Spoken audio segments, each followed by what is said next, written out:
നിർബൻ ചേരുകയാണ് നിലമ്പൂരിൽ നിന്ന് വാർത്തയുടെ വിവരങ്ങളുമായി. നിർബൻ, അപകടകരമാം വിധത്തിൽ ഈ ജമാഅത്തെ ഇസ്ലാമിയും വെൽഫെയർ പാർട്ടിയും ഒക്കെ വെള്ളപൂശുകയാണ് പ്രതിപക്ഷ നേതാവ് ചെയ്യുന്നത്. അവരുടെ പിന്തുണ സ്വീകരിക്കുന്നു എന്ന് മാത്രമല്ല, ജമാഅത്തെ ഇസ്ലാമി നേതാക്കൾ പോലും പറയാത്ത രീതിയിൽ ഇപ്പോൾ അവർക്ക് മതരാഷ്ട്ര ചിന്തയില്ല, ആ നിലപാടിൽ നിന്നൊക്കെ അവർ പിന്നോട്ട് പോയി എന്ന് പറഞ്ഞുകൊണ്ട് വെള്ളപൂശുന്ന ഒരു പ്രതിപക്ഷ നേതാവ്.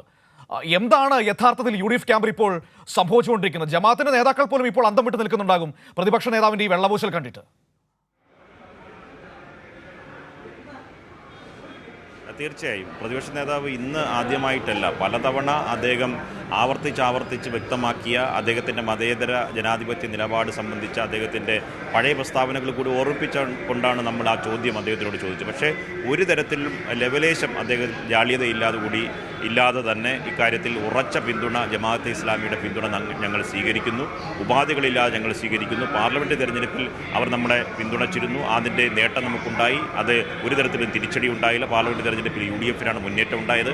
അതേപോലെ തന്നെ ഉപതെരഞ്ഞെടുപ്പുകളിലും അവർ നമ്മളെ പിന്തുണച്ചിരുന്നു. ഇപ്പോഴിതാ നിലമ്പൂർ ഉപതെരഞ്ഞെടുപ്പിൽ അവരുടെ പിന്തുണ നമുക്ക് നൽകിയിട്ടുണ്ട്. ആ പിന്തുണ നമ്മൾ സ്വീകരിക്കുന്നു, ഒരു തെറ്റുമില്ല എന്ന് മാത്രമല്ല അദ്ദേഹം പറഞ്ഞത് ജമാഅത്തെ ഇസ്ലാമിയുടെ രാഷ്ട്രീയ രൂപമായിട്ടുള്ള വെൽഫെയർ പാർട്ടിയെ സംബന്ധിച്ച് പൂർണ്ണമായി ശുദ്ധീകരിക്കുന്നതിനും വെള്ളപൂശുന്നതിനും ആ നേതാക്കൾ പോലും ചെയ്യാത്ത തരത്തിലുള്ള കടുത്ത പരാമർശം ആണ് VD സതീശൻ്റെ ഭാഗത്തു നിന്നുണ്ടായത്. എന്ത് സംഭവിച്ചു എന്ന് ചോദിച്ചാൽ, ഈ നിലമ്പൂർ തെരഞ്ഞെടുപ്പിൻ്റെ ഘട്ടത്തിൽ UDF വന്നുപെട്ടിരിക്കുന്ന വല്ലാത്ത പ്രതിസന്ധിയാണ് ഇതിൽ നിന്നും വ്യക്തമാകുന്നത്. സാധാരണ ഇങ്ങനെ പിന്തുണയൊക്കെ പ്രഖ്യാപിച്ചാൽ തന്നെ പരസ്യമായി അതിനെ ന്യായീകരിക്കുന്ന നിലപാട് UDF പ്രത്യേകിച്ച് VD സതീശൻ സ്വീകരിക്കുന്ന പതിവില്ല. പക്ഷേ ഒരു പടി കൂടി കടന്ന് അദ്ദേഹം തുറന്ന നിലപാട് ഇക്കാര്യത്തിൽ സ്വീകരിക്കുന്നു എന്നതാണ്. അല്പം മുമ്പ് PK കുഞ്ഞാലിക്കുട്ടിയോട് മാധ്യമപ്രവർത്തകർ ചോദിച്ചപ്പോൾ അത് പുറത്തു നിന്ന് സംഘടനകൾ പിന്തുണയ്ക്കുന്നത് അവരുടെ കാര്യമാണ്, അത്തരം കാര്യങ്ങളൊന്നും ചർച്ച ചെയ്യേണ്ട കാര്യമില്ല, അത്തരം കാര്യങ്ങളോട് പ്രതികരിക്കാനുമില്ല എന്ന നിലപാട് സ്വീകരിച്ചാണ് പ്രധാനപ്പെട്ട ഘടകകക്ഷി UDF ഒന്നാമത്തെ ഘടകകക്ഷിയായിട്ടുള്ള ലീഗിൻ്റെ പ്രമുഖനായ നേതാവ് PK കുഞ്ഞാലിക്കുട്ടി ഒഴിഞ്ഞു മാറിയത്. പക്ഷേ അതേ ഒരു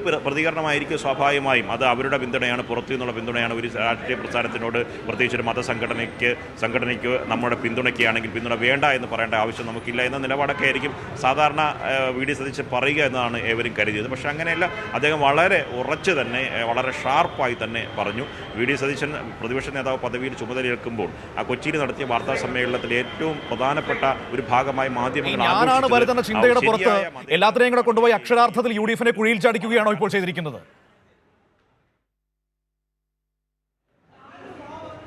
തീർച്ചയായും നിലമ്പൂരിൽ ഒന്നിലധികം പ്രതിസന്ധികൾ UDF സംബന്ധിച്ചുണ്ട്. അത് നേരത്തെ തന്നെ സ്ഥാനാർത്ഥി നിർണ്ണയം മുതൽ ആരംഭിച്ച പ്രതിസന്ധിയാണ്. ഒപ്പം തന്നെ ലീഗിനകത്ത് ഉണ്ടായ അതിർത്തി, ലീഗും കോൺഗ്രസും തമ്മിലുള്ള ആഭ്യന്തര കലഹങ്ങൾ, തുടരെയുള്ള വിവാദങ്ങൾ, ഇതൊക്കെ തന്നെ അൻവർ ഉയർത്തുന്ന ഭീഷണി. എന്തുകൊണ്ടാണ് അൻവർ രാജിവെച്ചത് എന്ന ചോദ്യം UDF ചോദിക്കേണ്ട ചോദ്യമാണല്ലോ. എന്തുകൊണ്ട് അൻവറിന് ആദ്യഘട്ടത്തിൽ പിന്തുണച്ചിരുന്നു, അദ്ദേഹം പിന്തുണയ്ക്കുന്ന സ്ഥാനാർത്ഥിയെ പ്രഖ്യാപിക്കുമെന്ന് പറഞ്ഞിരുന്നു, ഇപ്പോൾ അൻവർ ഇവർക്കെതിരായി മാറുന്നു. ഇത്തരമൊക്കെ ഒരു ഘട്ടത്തിൽ